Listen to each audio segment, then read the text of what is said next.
Hello, everybody. Today I am Hello. speaking with the glorious Clare Gibellini.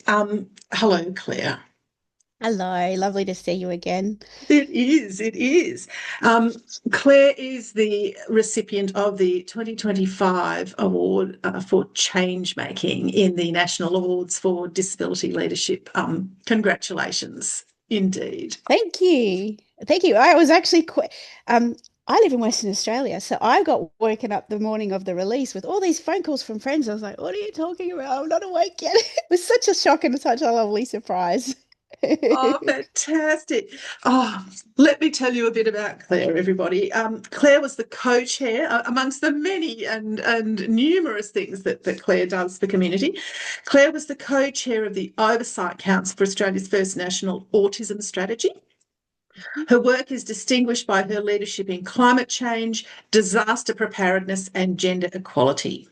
She ensures the voices of people with disability are central in climate and emergency planning. No shortage of work in Australia then in Yeah, this no. space. Indeed. And I'll just remind us all of what the Change Making Award is for, so we've got a bit of clarity about that. Um, the Change Making Award is for achieving greater equality for disabled people by changing policy, programs, or legislation. I'm just having a moment as I say that of thinking, is there anything that Claire does from getting out of bed to going back to bed every day that is not those things? Probably not. Thinking not. Also making an assumption there that you actually get out of bed. Of course, some in our community don't, and that's how they work, and that's good. Welcome, Claire. Thank Congratulations once you. again. It's a major space in our community.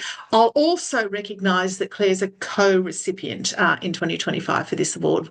There is another recipient, the lovely Wayne Herbert, who we'll have another interview with at another time. Uh, so it's fabulous to see you, Claire.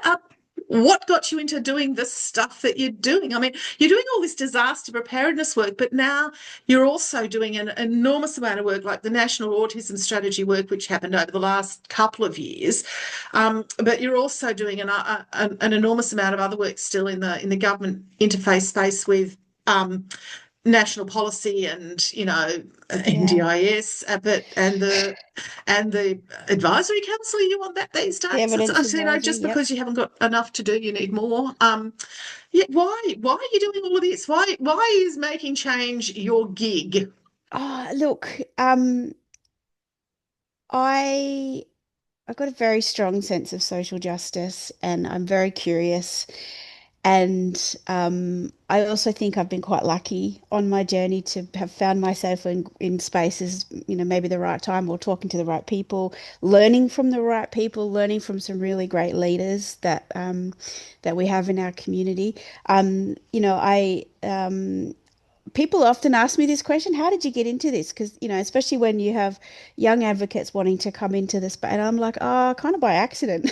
So, Mm. you know, um, a lot of times I say yes and then kind of figure out the logistics later, which is maybe not the healthiest way to go about it. And I do get tired sometimes, but you know, it's that sense of curiosity, and I am the child of a former police officer, so maybe that influences it a little bit. But yeah, I have a sort of obviously I like to do the advocacy work, but I also have a really burning sense to understand the other side. So I want to know why that barrier exists. I want to know what led us to this point. I want to know how that system works and how that thing has turned out the way that it has. And so that's kind of where I've why I've ended up in that space. The disaster preparedness space was it's probably one of my favorite stories about my career.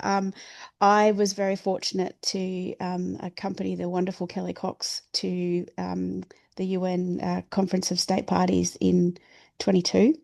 And she and I, and also the wonderful Liz Reed, found ourselves in a space that I'm still not entirely convinced we were supposed to be in. And it was a meeting around the war in Ukraine. And that was at that time 4 months in.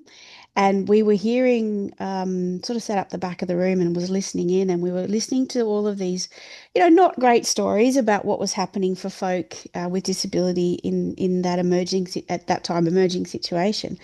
And then this woman came on the line, and she was on the phone, and she was talking about all of the things that people with disability were actually doing to contribute to the efforts, to the war effort. And she was talking about people who were taking shelter in hospitals, but feeding patients and, doing a whole bunch of things. And it was faint, but if you listened really hard, you could hear the bombs dropping in the background as she was speaking. And to be really honest, like I count that as one of the pivotal moments in my career because I live in WA, as I said, and we didn't experience the fires the same way that folks on the East Coast have. We certainly don't experience floods, really, a lot. We do in the north of the state, but not where I am. And, so we were, I guess, a little bit sheltered. And so my understanding of emergencies and things was a bit sheltered. So I get there and, Pakistan's gone underwater 2 days before the war in Ukraine's happening. I met a senator from South Australia who was talking to me about a whole bunch of deaf people who lost their lives because the communications wasn't accessible to them and those sorts of things. And it really it sat in my heart. And I came home and I thought, if they can do that, there's got to be something that I can do to contribute. But I really didn't understand the system. And so then uh, um, found myself at the one of the UN conferences around disaster risk reduction in Brisbane a few months later, and met more advocates, started to learn, and really started to get immersed in the space. And then I came home and signed up to be an emergency services volunteer because I spoke to some people from emergency services at that conference, and they really didn't understand our experiences. And many of the advocates that I were talking to, we didn't have in workings of the inner knowledge and decision make, inner workings and decision making that went on that led to some of these problems. And being curious and, saying yes and figuring things out later, I signed up. And I've been doing that for 3 years now. And I feel very privileged that I have been able to get a really strong understanding of um, how that system works and how we can use it as levers to try and make change. And some of that same experience I've used in the work with government as well. So it's all very intertwined. Um, Seems very disparate on the outside, but there is a little bit of a method to it. So that's a really long answer. Sorry about that. My Sorry, passion point. we don't do sorries at the DLI. It's interesting, isn't it? Because there's those of us who've been around for a little while who do work in, have worked in these spaces. We end up being on government committees or, Mm. speaking to the people who run the services and all of that. And of course, there's not too many disability leaders in the emergency services, I'd have to say. There's probably a bit of an absence there, just like there's not too many in the Parliament. Mm. Yeah, working on that one. But the thing that as you were talking, I recalled is there's not really anywhere you can go to learn how to be an advocate or an activist, a change maker. There's not really, you can't sign up for a degree in whatever it is. And No. up until recently, we only, in the last few years, have had degrees in stuff like disability rights or, there's now one, the Deacon's running around inclusion or something. And so it's a big gap space, and fundamentally the people in our community who've done most of the change making historically, well, pretty much all of it, have been people who've learned at the front line, learned on the way. So that story of yours of being at the UN and hearing stuff and having a moment of clarity around, Mm. hello, that's something that I'm engaged in. Yeah. And you can't plan that. I mean, it's not like you're in year 11 or, going to see the careers counsellor in year 10 and they say, oh, if you do this, then do this, do that, and do that. And you can plan for this career in how to make the world a better space for disabled people. It just doesn't exist. It's not there. No, and we were in that room quite literally by accident. You know, um, going back again in recent years, you can't get into that space. So I'm still not entirely certain how we managed it. Mm, So yeah, supposed to have a special, the October. right pass with the right colouring. It's a Maybe thing. we just looked really lost and cranky and they let us in. Don't know. Oh, who knows? Who knows? Yeah. Yeah, it's fascinating stuff, isn't it? Mm. Yeah, But you're right though, there is no because I get asked that, because I have been really, really privileged to have some great experiences, even outside of the Conference of Straight States Parties with the UN. And how do you get there? How do you get there? Oh, I don't know. You just you ask questions and you do a lot of free stuff, which I know is not really what we're supposed to be doing, but yeah. there are a lot of NGOs and a lot of civil society with no money, but they will help you get access and connect you with people. So you got to weigh up your capacity and we've all got to put roofs over our heads and things like that. And obviously I'm never an advocate for, us working for free. But I have volunteered a lot of my time and that has opened up some experiences. So it's hard. Mm, it is that way, isn't it? It's Yeah.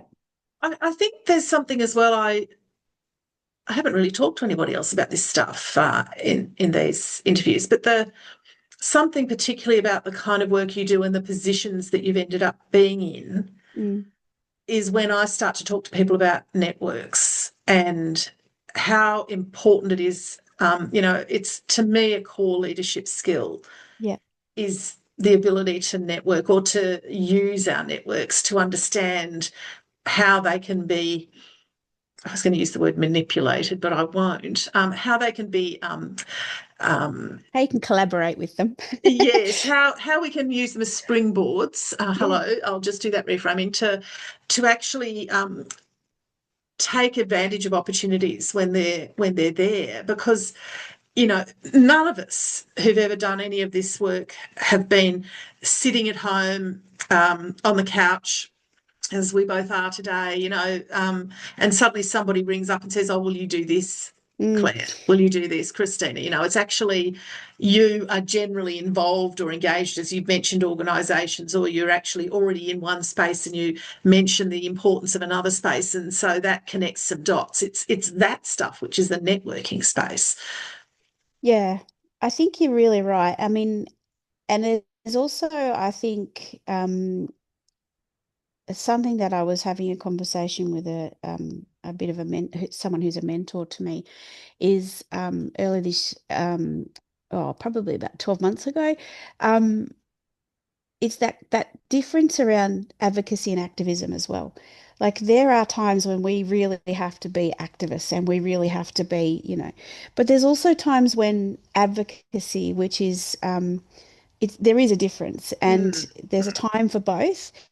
And what I found is that I've had the most traction is when I think from that advocacy mindset, which is around,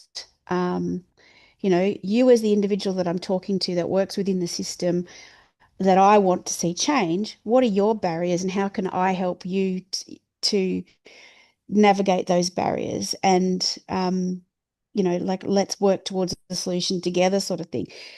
Not always. I'm not saying we always go softly, softly, but sometimes that can be more effective. And sometimes I've ended up in really interesting spaces because I've gone, bite your tongue, you know, and understand and try and go that way rather than, banging on the door activism.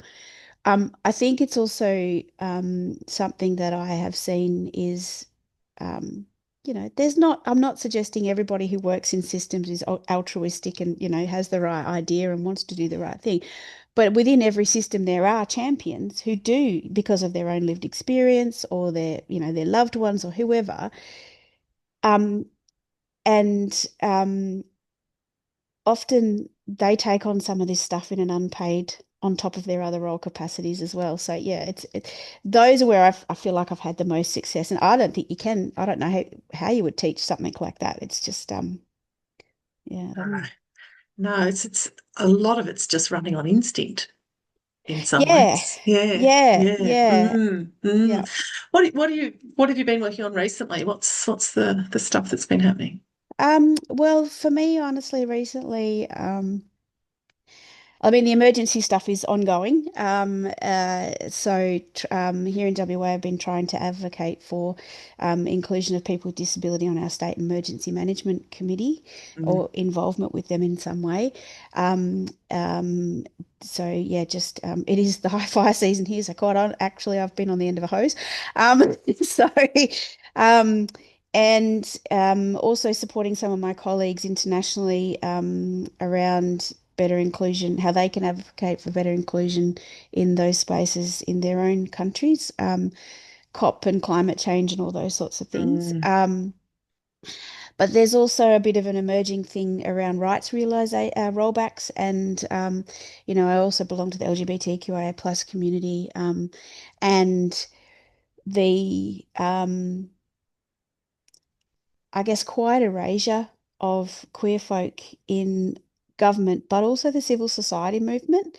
And we were talking about this in a webinar that I was in last night, and the so much of the world and civil society and NGOs rely on structures like USAID and things like that, where and if they haven't lost it, they're being pressured to change the people that they work with and the way that they work. Mm. Um, and you know, and if you want to keep your funding to support anybody, that you kind of have to toe the line. And so really making sure that that queer folk with disabilities still have a voice and still get to be, um, you know, included um, in civil society as a general rule, and trying to figure out ways to address that pressure. Even that governments are facing that rely on structures like USAID and things like that. So there's a lot. There's a lot. As you talk about that, I'm thinking about I can't remember his name, but our colleague in Brazil who's been raising concerns about the erosion of rights structures, and of course the South Americans have led the way about a lot of the disability rights Yeah. legislation and infrastructure in that context. The Mm. systems, the processes, and to see that being eroded, and it makes me realize and remember that change making is not always in the same direction. It's not always a linear process, a straightforward chronological process. Sometimes we make gains here, we get another thing happening, and then whap, things are pulled Yeah. back, and we end up having to fight like mad to, in And the not insane context, in the fight hard to actually retain the and gains that and we have made. Yeah. yeah, and some of it at the moment about is exactly that. It's about hanging on to what we have and not Mm. not letting the slide even further. 12 months ago when I was at the Commission on the Status of Women and then COSP, there was lots of conversations and side events featuring queer people with disability or queer women and all that sort of stuff. And then fast forward to this year, there's nothing. There's nothing in, country statements when they make their 3-minute statements at the UN. They're talking about all of these other diverse groups and no longer mentioning the LGBTQIA plus community. Fast forward to the global platform on disaster risk reduction. They're talking about all of the other at-risk groups, not a scrap of conversation about the LGBTQIA plus community. COSP, same thing. And it's country statements, it's side events, it's civil society statements, it's who civil society is bringing and choosing to represent. And so, it's again, I understand it, but the impact of that Mm. when legislation around the world is being changed, when it's becoming illegal again, when it's becoming punishable by death in Uganda, when it's becoming, all of that stuff. So yeah, change making, you're right. It's about it isn't linear, and yeah, right now sometimes some of it feels like just hanging on, you know. Grimly with fingernails. It's a because we had that, 10, 15 years ago at the UN. That was the conversation around disability. There wasn't Mm, any. It just didn't exist. And except specifically in the CRPD space. And so we're battling, in the, I was involved mainly in the Commission on the Status of Women, the CSW spaces and the CEDAW spaces, and so those gender equality areas was where I was working, but battling really hard to actually get the word disability actually in, so that you're not invisible. Because of course, if you're not mentioned, you're not visible, and there's so few of us actually there, Yeah. then we get forgotten. So all sorts of things get developed, all sorts of work is done, and it's like not having disabled people running the emergency services. If we're not in the Mm. room, it's very easy to forget that what we need is actually needed. It's not, you know, It's it's very true. It's very true. Like the first time I went to CSW last year, they said there was like 14,000 people, and I was lucky to see. I mean, I'm not counting folk obviously who have non-visible disabilities, but mm, I was lucky to see 100 women. You know, 100. Oh, well, I was it. There that's was probably one. yeah. Well, It that's was see, we are so improving. Then I'll we're take it definitely back. improving. But like Yeah, it's yeah, and hugely, and there's still a lot in those spaces, and in thinking of the feminist space, like the Beijing Platform for Action, yeah. went to do some stuff around the review, and were not included in those mainstream feminist spaces. Went No. to a feminist forum last year, and they had all the panelists up on the stage, and then told the woman in a wheelchair off because why didn't you prepare better? Well, what was she supposed to do? You put them upstairs, there's no ramp. And then all of the other panelists got the grumps on because they had to bring their chair downstairs, down onto the ground. Like it, so there's and what I think, and I'm sure you'll agree, is that there's lots of conversations about disability, but that doesn't necessarily still, unfortunately, translate to us actually being in the room. Um, the emergency space has got a long way to go. At the National Preparedness Summit, they spoke about people with disability in First Nations folk as problems to be solved all day, and they had all these side conversations about people with disability, and there was no one with people with disability there. And I kind of stood up at the end. Was there, but they didn't realise. Um, and I stood up at the end of the day and I said, listen, all day I have heard you talk about us as problems to be solved. How about you start flipping that and invite us in and start considering that we might be a really valuable part of your toolkit? You've all spoken all day about being agile and flexible and connected to systems. I said, what do you think we do all day? Because we're living in a world that you've built that it's not built for us. So we already know how to navigate those systems. We already know where the disconnects and the gaps are. But you class us as a problem when we've got so much capacity to contribute. Sorry. Sorry. That's I another get, sorry. I was I know, like, I hello, apologize. I'm going to have to start bringing out the sorry jar at this point. This is a really interesting space too, because, all that, we don't have a lot of evidence, but we're now growing evidence, and there's research Mm, happening, which is actually illustrating just how much disabled people are at the front line of the innovation space. We're 10% more yeah, innovative than the people that we work alongside, all of those sorts of things. Published in HBR, folks, it must be true. It's those sorts of things that make me wonder. And the fact that we're the largest minority group on the planet, so about 1.5 billion of us, there's an awful lot of disabled people, more joining us all the time because wars are the yeah, biggest creator of disability on the conflict on the planet, and yet somehow we're not present in these spaces. yeah. It's yeah. Oh my goodness. Okay. It, What are some of the barriers you've experienced? The roadblocks that you've experienced, the things that have where there's been the doubters or the specific things where people say, oh, you can't do that. You're useless disabled person. Now, I mean, I come with hardware. I'm on wheels. So, that does make it a bit more overt, like getting on stages without ramps. But, what have you experienced that sort of got in the way of you doing your work, of being out there fixing things? um, look, that unconscious bias, I think, is really, really relevant. Um, and it has impacted a lot. Um, I'm autistic, and so, people have, I guess, inbuilt stereotypes around what they think that means, and what that means that I'm, my capacity. Um, and it's it's particularly evident when you step outside of the disability space, right? Like I know you, I've got lots of friends with disability, my children have disability, I do. And so in a lot of the places where I spend my day, I don't have to think about that because, it's the work that I do and it's the space that I'm in. But when you step out of that into something like an emergency management space, which can be a little bit militaristic, you kind of have to go back to that point where you go, oh, they don't have that same level of connectivity or understanding. And, people don't know what they don't know. And it's not always with ill intent, but you can kind of almost see it that if you and I've had to learn how to moderate how I talk about some of my experiences. Like if I come out and I say, I'm autistic and, and you can almost like watch the expectation drop.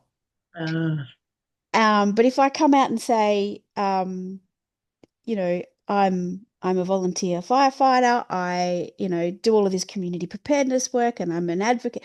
And then they go, by the way, I happen to have a disability. And you can almost go, that that doesn't fit like, huh? What do you mean? So, yeah, so that instant expectation. And so sometimes it does mean that in spaces that I work in, I'm not actually necessarily as free to be myself as I might be. And the same thing kind of comes when you talk about your, my being a queer person, like because some of the places I work internationally, you're not going to talk about that, and you moderate how you dress and things like that. Very minor inconveniences, I understand, but those are some of the things that the impacts that way. And then I think there's sort of a, a very set way. Some of the systems in emergency preparedness and responding and even rebuilding to some point, they're very entrenched, systematic ways of working. And so whether you're a person with disability or any kind of difference, trying to get them to think about or get those systems to be a little bit more flexible or a little bit more because a little bit more open to change and things like that because like the nature of them is that they are regimented and systemic because that works, if you know what I mean. They yeah, have to be X has yeah. to follow and then da da da da because we need that system to work in that way. But I guess so you come up against that a lot. For me, I feel like where we're having some traction, which gives me hope, is there are a number of things that have been reviewed, and it's in that design phase before these things become really entrenched that we are having a little bit of success. So, rather than them not include us and go off and create this design and then come back and we've got to, as per usual, retrofit and say this is wrong and that's wrong. There are some conversations that are happening where, we're coming in at the design phase and yeah. So, and I think about even when I first signed up to where I am now, there are many more instances of conversation around disability that are had in an inclusive way than when I started. So you kind of got to take those things and yeah, hopefully go with it. But yeah, being a female, being queer, being disabled, all of the red flags are flagging. Things, all of the things that, yeah, particularly Yeah. those military style structures don't deal with. I And yeah. oh my goodness, yes, indeed. I remember going to Parliament House for that first preparedness summer, and I'm dressed quite plainly today, but I'm usually got bright glasses and Mm, bright clothes, big earrings, and I'm standing in this sea of navy, and I'm going, oh, this was the wrong choice. right, yeah. If ever you wanted anyone to know you were different. Well, sometimes sticking out helps because they don't forget you're there. That's one of the No, things. no, no, they Mm. certainly didn't. Oh my goodness. Oh, yes. It is that. I think something you've touched on there, which is critical, particularly for anyone who's listening, watching, who is interested in pursuing this sort of Mm, activity, is sometimes you have to play the game. to get in the room and to even be respected and listened to, you've got to play the game. Even if it's not who you are, you would never talk like that at home or in the pub. You would never actually use some of the words even that they expect you to use. No. But if you don't do that, you're never going to get in the room again. And being in the room is the critical thing. Yeah, you're right. I kind of see it as you've got to talk the language, right? You got to talk the language. And again, you've got to there's I have found with the people that I've worked with in this space, there is no point coming in and going, this is a problem, you're doing it wrong, rah, rah, rah, rah, and leaving them to it. Because Yeah. they'll go, well, we're not engaging with that person again, right? If you can come in and you've done some research and you've got some understanding, you don't have to be, I'm not saying everybody has to be a volunteer and, pull the hose and stuff. I do that because it fills my cup. Mm. In advocacy, it can take a long time to enact change. When I go out on the truck, it actually feeds my soul because supporting my community very instantly. So that's one of my drivers. But if you can understand and get some understanding of how the system and their barriers and come at it with a more solutions focused mindset, you're going to get a lot further than if you just sort of on the outside, Yeah. particularly in that space, because you know there's not a lot of money. Like it looks like a lot of money, but when you think about the speed at which things are happening, the numbers of disasters that we're having, that there's actually not that much money. And so, yeah, we have to be really kind of proactive and collaborative in to get change. The other thing that I have found in this space is like some of the folk that I've worked to and have wanted to get involved, they want to go straight to legislation change. And I have actually found that the grassroots kind of stuff is where you can have a really great impact for your local area, right? So rather than going and yelling at the Minister for Emergency Services, sometimes they deserve it. But what I'm trying to say, if you want to start and you want to get involved, start talking to the people who are volunteering in your area, start talking to your local brigades, your local, community preparedness groups, resilience groups, climate change groups, because they'll actually give you a whole bunch of information of the systemic gaps on the ground as well, and that will help you inform your advocacy. But you can start to change hearts and minds pretty quickly in that area.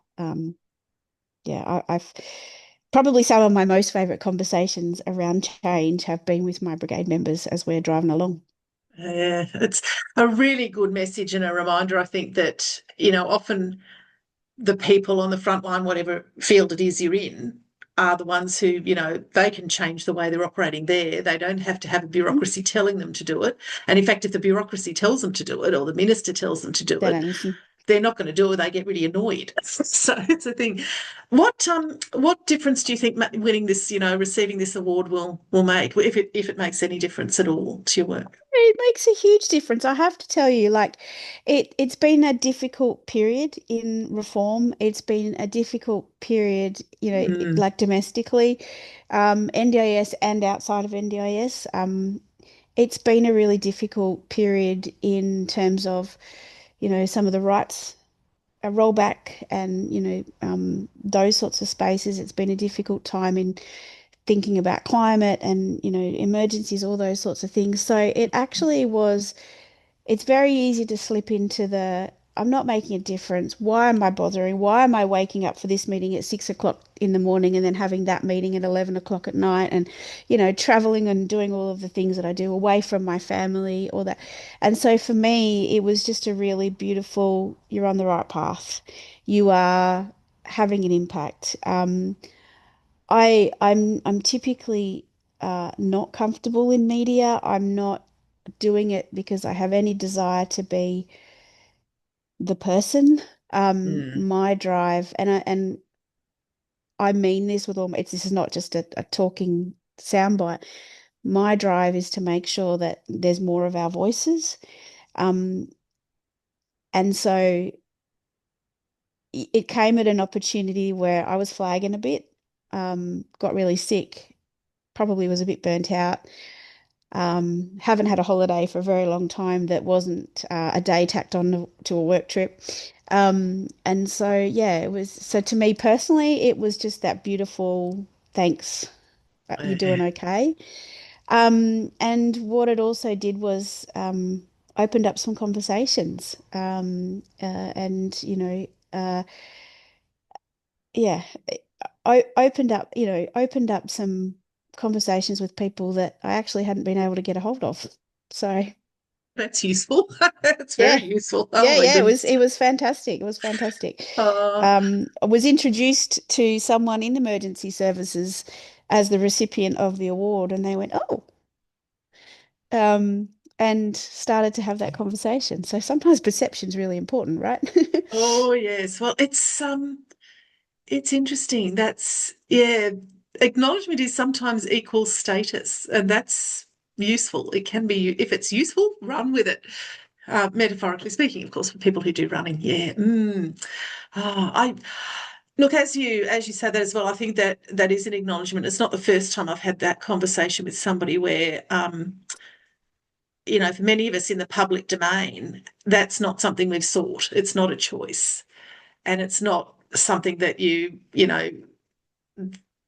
get out of No, bed wanting to do. But it's a useful kind of tool in the work, and it's often a consequence. And it is.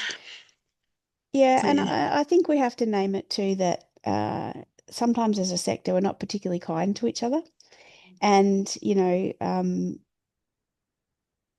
I have experienced quite a significant amount of lateral violence and, threats and not nice stuff. And so, and that takes a toll, right? You can Mm, brush it off and say, oh, whatever. But it's cumulative and it takes a toll. And, there's been some stuff that I've been involved in, like the National Autism Strategy, that maybe didn't land where everybody thought it was going to land. But, I'm not the person with the pen at Treasury, so I don't get to decide some of that stuff. But you know, that's hurtful and it takes a toll. So, when I say that something like this was a really lovely boost, it is a little bit of balm for the soul when you've experienced some of that stuff. And I still experience it. mm. Mm. And alas, I suspect, not to, exhaust you unduly, but yes, I suspect it's not going anywhere anytime soon. Unfortunately not. Alas, No, it's a thing. Marginalised communities, it's at the fringes. yeah, There's the fighting over scraps. yeah. Another conversation I've had with a few folk recently, which is really unfortunate stuff.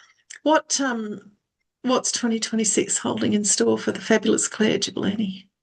Well, I have some great opportunities coming up. Um, I'll be at Women Deliver, Yes, which I'll be was there too. oh, Hurrah! awesome. Coffee's Forgetting. on. Yes, yes. Yep, talking about climate change and gender and all those kind of things. Thinking more of a cocktail, but anyway. Oh, girl, you're on. Um, yeah, and then hoping to get so I had the opportunity in 25 to go to Mongolia to present at a climate Ooh, change conference. And so I've been invited back to COP17, which is around the desertification wow. issue, rather than broader, which I think is quite relevant for Australia. Well, particularly WA. I So mean, it's a big thing in yeah, WA, isn't it? yeah. So I'm hoping to go back there and then yeah, maybe a bit of travel. Um, don't know.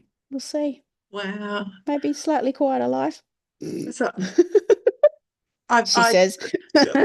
because of course these days, I'm not on the front line. I do a lot of coaching and supporting fabulous disability leaders to do their work, but I often have to say to people, put it in the diary now, otherwise it won't happen. You want a break Yep. or you want to do something specific, it won't happen if you don't put it in the diary. So I'm just sharing that Yep. moment of glory with you in front of everybody. Thank you. So, Thank you. I shall do that. yep, Yeah. it's Yeah. the only way. And in fact, I got caught out today when I suddenly realised I hadn't put my mid-year break in the diary, and somebody had already decided I was doing something at that time, and I had to say no. So you just got to do it. It's a thing. It's a thing. So Yeah. um, Something that I like to ask everybody, which just to put you on the spot, is who is a leader that you admire and why? Who is a leader that I admire? Oh, I um I have a very dear friend. Her name's Carrie Ann. We work together on the Commonwealth Disabled People's Forum, and she's just become the first, one of the first, well, the first Disability Human Rights Commissioner for Barbados, and like in the last week or so. And Oh, I've that's probably so mucked up that exciting. title. So if you're listening, Carrie Ann, I'm really sorry. Anyway, that job is, oh, Just the most formidable human being that I have met in a very long time. Deep and abiding love for Rosemary Caius, just the directness, the way she speaks, the way she cuts through, some of that is really phenomenal. And